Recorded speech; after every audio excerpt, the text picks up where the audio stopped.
Hey guys, welcome back to the channel for another My Creality CR-10 Max Printer Doesn't Print Right video. In prior installments, you've seen me rebuild the Z and the X, trying to get this thing to print to dimension, and that helped, but it's still not fixed, and it actually didn't help as much as I originally thought it did. Plus, I already know that the bed on this thing pretty much can't be leveled. There's something up with the heater plate under it being out of square, or something's going on. So it's time to tear apart the Y-axis. Take the heater plate off of it, replace all the wheels, all that good stuff. So this is going to look a lot like the Z-axis video, but just down here. And there's a whole lot more wheels and stuff. And if you would like to go check out the other videos about this thing so far, playlist for you right up there and down the description. The first step in doing that is going to be just to get this build plate off of here. Those little clips just come out like so. Sometimes helpful to have a screwdriver or something to grab them. And I have change under this thing, if you remember from before, because I was trying to get it to level out. And that actually worked pretty well, but it's obviously not what we want to do. And since I don't know what's actually up with this thing, I'm just going to go ahead and remove this aluminum plate under it. And I'm going to guess that means I need to take all those screws out. So I'm going to be at this for just a little bit. So I got all those taken out of there, and I also took all the little height adjustment wheels off of the corners, because those also appear to hold it down. And the first thing I noticed is that several of these screws weren't actually screwed into anything. I'm really hoping they didn't strip out whatever those things install into, because at that point I am going to have to contact Creality and have them send me replacement parts, which is going to take them like 3 months, and I really don't want to do that. So I've got the bed off and it's just chilling out over there, and it looks like those aluminum extrusion pieces just screw into the bottom of the bed, and that one went with the bed because it's actually taped on. That yellow Kapton tape over there is actually holding it on there. But one thing I noticed pretty immediately is this guy is not flat. I can click him. So that thing is either bent or this piece of aluminum may be boinked. But we're going to keep going and find out about it all. The good news is I don't think any of the threads in these pieces are screwed up, and that's what I was worried about. And I may take some sandpaper or a file or maybe a stone and go over the tops of these just to make sure they're nice and smooth and level. But for now, our next move is I'm going to just take these idlers off so the belts are free, so we can just move the bed back and forth and see how it feels. I bet it's going to feel like garbage. As I suspected, this thing feels like crap. You can see it's got like a hitch in its step. This isn't going to be me stopping it. Like right there. Oh, right there. You can probably, yeah. You can probably even just watch the nuts and see it like drop in. And in, out. So yeah, the wheels are all flat spotted just like they were on the other axes. So time to pull all those off, put new wheels on. So I started to do this the ridiculously hard way by just like taking the wheels off of this platform. But I think the better move here is going to be to just remove the Z-axis limit switch here. And it's just in a threaded hole in that extrusion, so we can't really screw it up. Wire harness is right there. And then pop the little plastic clips out. These little extrusion end caps. Pop those out, and then I think we can just wheel this guy right off the back and change all the wheels all at once and then wheel it back on. Nope, still hitting something. I may have to take this bracket off too. But that's the approach I'm going to take, because I think it's going to be the much simpler way to go about it. Well, that got me close, but not quite. If I roll it down, you can hear it hit and stop. That's actually the heads of these screws. So it'll hit every screw head on the way out. It just barely doesn't make it. So what I did is I loosened all 4 of the screws on this end, and I can pick them up. I can now pick up that extrusion. So now the plan is to pick it up a little bit, and the wheels should just slide right off. If I can keep it held up, I may have to... There we go. There we go. That's the whole guy. That's the whole guy off of there, so now it's much easier to work on to put the new wheels on. Pretty straightforward from this point. Just taking screws and bolts out, taking old wheels off, throwing them away, putting new ones on, and then putting it back together. So I've got all 12 wheels replacified, but I left them all nicely loose so that I can actually slide this back onto the, well, slide it back onto the extrusion so they're loose enough that they won't give me trouble. And I'll just tighten them down once I get them back on there. But while I've been working and looking at things and everything, I noticed that Creality put this Kapton tape on the bottom of the bed all the way around where those extrusions go.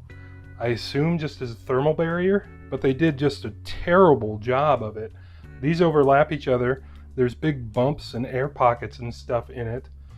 So the bed's not going to bolt down level with these big bumps and crap in it. So I am actually going to end up taking all this tape off. And I haven't decided yet, but I may just apply tape to the extrusions themselves because that may be easier to kind of keep straight.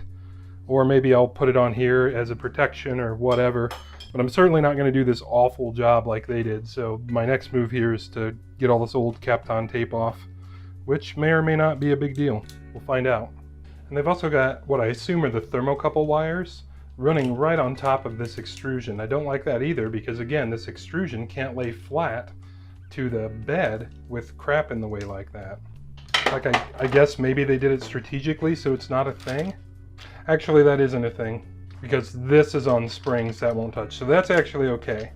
The more I think about it, I'm not even sure what this Kapton tape is doing or what these brackets are doing. Just stiffening this up, I guess. But either way, I'm committed now.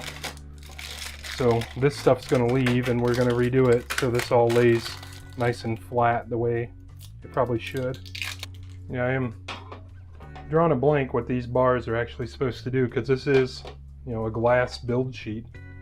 I don't know, but new Kapton tape is coming. I ordered some stones so we can go over these and make sure they're nice and flat too, because why not? There she is. Now I just got to get everything nice and tight again.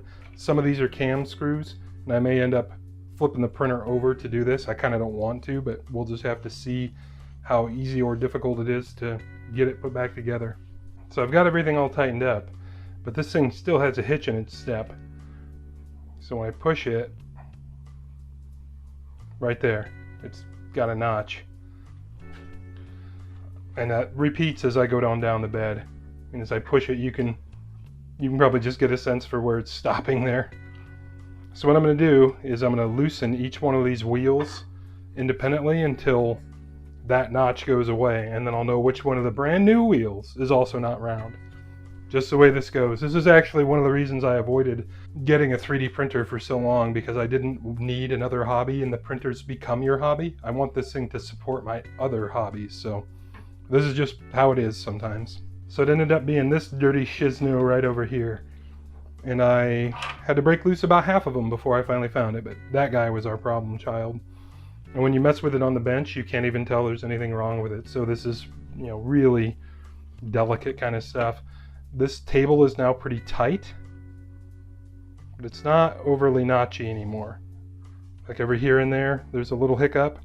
I'm hoping the wheels will just break in, and I'll probably just help that process just by doing this for a while. And I've got the belts still off the steppers, so I can, what I'm feeling is just the travel in the bed. So while I had some podcasts going for about half an hour, I just sat here and did this. Now, there were breaks, there were delays, everything else. I'll say I did that for a legitimate 10 minutes solid. I can do about one full travel and back per second. So over about 10 minutes, we had about 1,200 motions. And you can see, or I think you'll be able to see, there is now all of this dust on the extrusion. It may not have been obvious before, but those wheels are actually plastic. They're not rubber. All of that is plastic that's wearing off of the wheels as they're breaking in. The inside of this rail is the worst. All of them have some plastic on them like that, but this is the worst offender. So I think this is about as good as I'm going to get, or as good as I'm going to bother. I'm going to wipe all this down with a lint-free rag and some isopropyl alcohol. I'm going to wipe each wheel down and get them cleaned up, just so it's good to go, so there's no boogers hanging out in here waiting to bind anything up later. And then we're just going to put it back together. Sort of a quick little micro update here. When I was doing my whole back and forth deal, I took the belts completely off just so they weren't in my way anymore, because it got old having them flap around. It's pretty difficult to get them back on unless you loosen these two screws, which you do from the bottom, and these brackets are independent side from side. But once you just loosen the screws off, it gives you quite a bit of slop to be able to get the belts back in. So you just slide them in, kind of pull it down from the bottom, and it'll come up on this brass stop, and you're good to go. And I've just got it propped up on a bungee cord package here because I just had it laying around just to give me a little more space to work. So now I'm down to putting the belts back on. I have the brackets at the front completely loose. I'll show those to you again here in a second. And what I've discovered in the past works pretty well for getting the belts back on one of these things. Put the bed all the way forward So it's at the end of its travel, so you don't have any timing issues between the sides, or you shouldn't have any timing issues. Get yourself a clamp. These are just cheap Irwin quick clamps. And you can start to pull tension on the belt until you can get the holes lined up to get the bolts in. You can see I've got one just started. I can't do this on camera because it requires too many hands, and I don't have fixturing good enough for the camera to do that. But the idea is I will take another one, applying tension to this side as well, until I get that hole to line up. It's sort of on the way. There we go. When I push that down and get the screw started, it'll start taking up. So that is the process I use to get the belt back on it. And on the other end is where I actually set belt tension. These aren't really slotted. So this end I'll basically just try and get it as tight as I can, and then I'll set my tension on the other end. So this end is where you actually set your tension. And what I've done here is I've just taken two of the clamps, put one on each side, and just kind of tightened it up until it's about where I want it. I'm mostly just trying to get them even. And I'm also going to run them pretty dang tight. Like right now, that sounds kind of like a bass. And I'm running mine that tight, whether or not you really should, expressly because I have been having accuracy problems with this machine. So I don't want to think about belt slip or jumping teeth or anything like that. I want to know that this thing's pretty well locked down. And if I burn out a stepper motor because of it, then so be it. Or take the bearings out of it, whatever. Got bigger problems right now. But anyway, that is how I'm doing it. And the final adjustment here is basically done by sound.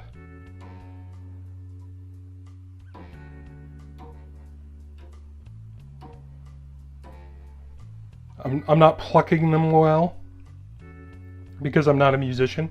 And this isn't a musical instrument, but you get the idea. They're not massively dissimilar.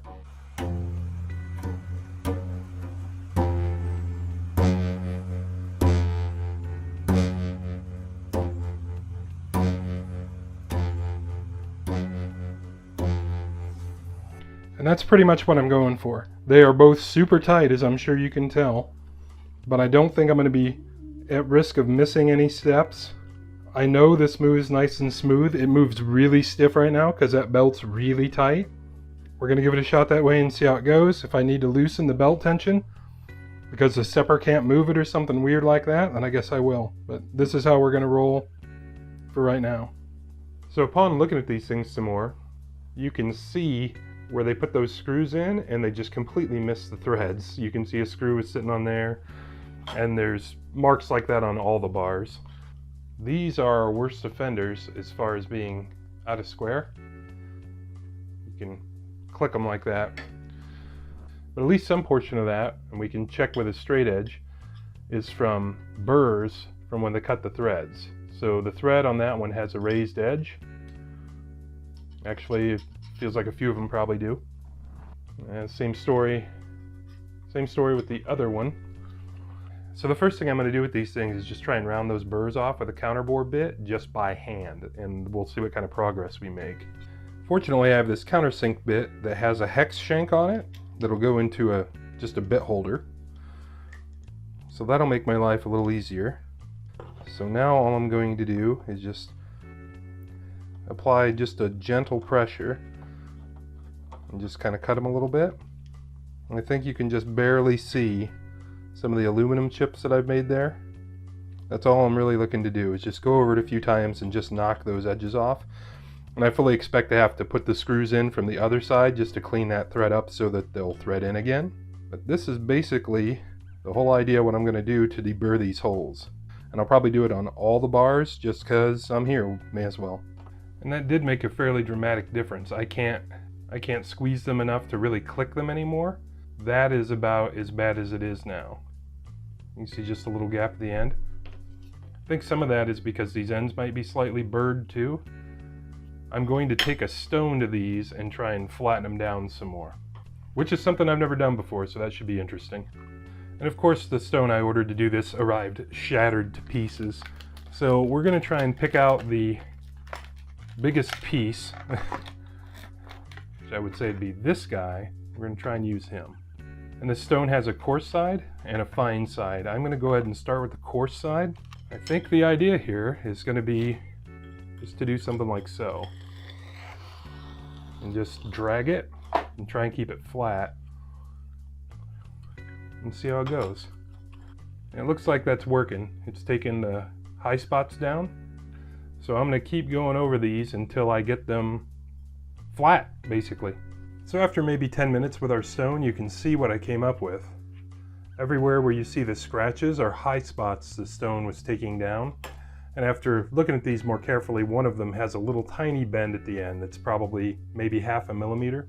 So when you stack them both together now, there's about 1/2 millimeter of slack between them now, which is way better than where we started. And it's so little that basically as soon as I apply any pressure, I close it. So that's something I could grind on for the next hour if I wanted to and try and work out of it, but I just don't think it's that critical. So these guys are done. It's time to get our bed taped back up without idiocy and hopefully get it nice and flat and level for these to have a nice flat surface to sit on. And that really shouldn't be too rocket science-y. I've got some Kapton tape here, which all this stuff will be linked in the description. And all I'm going to do is try and put rows of it down along this bolt pattern the way they had it, but not as badly installed as they had it.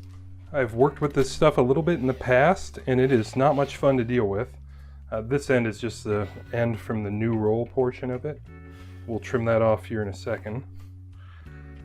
But it is really easy to screw this stuff up and get a bunch of bubbles and stuff in it. What I'm going to try and do is just kind of work from one end.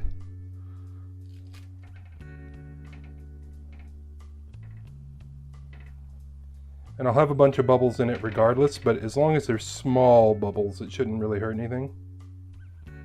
Some people use this stuff on their build platform to actually print on, and it is such a nightmare to get on a bed good enough to do that, you know, I commend those people, but I'm not going to be one of them.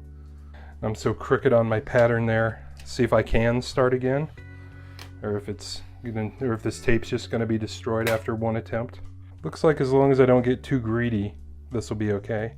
And by greedy, I mean just doing it way too fast. Just going to take my X-Acto knife here and trim the end here. Hopefully not stab myself right through the finger. And that's that. Same idea all the way around the bed. I don't want to overlap any tape, so my next piece of tape will come at the end of this one, and then I'll butt up to this piece on this side. But I won't bore you with any more of that until we're done. So I got her all done, and for the most part everything's nice and smooth. No overlaps, very few bubbles. And one thing I also did is I went around and cut out all the holes, which is something Creality didn't do. And I did that because I noticed when I was looking at these things that there would be Kapton tape down in the threads, and the screws weren't actually engaging these. So we should not have that problem anymore. The next move is going to be to put all our bars back on, which should not be any big deal. And after I get them threaded back on, I'll have to put a piece of Kapton tape back over these sensor wires, and that's that. So I will now get to work on that. So I think I've finally got it. I've printed quite a few of my little blocks here. And the last batch I printed was one in the middle and one at each corner. And they're all coming up close enough to dimension that I can live with it. I've printed probably a total of 10. A couple over here, a couple over here. And they're all going well. Things that I've done, other than just reassembling the printer, as you'll see, these little black things, those are all the way around this build sheet. And those are just little paper clips to just help hold it down. I've re-leveled the whole bed. This is a different build plate that came off of a different CR-10 Max. This spot in the middle is where I tried to clean it with acetone. It did not like that, but it doesn't seem to have hurt it. Otherwise, pretty much no rocket science going on here. I'm going to kick off another batch of them just so you guys can follow along, and we'll see what we get out of it. I'm hoping they'll be pretty good.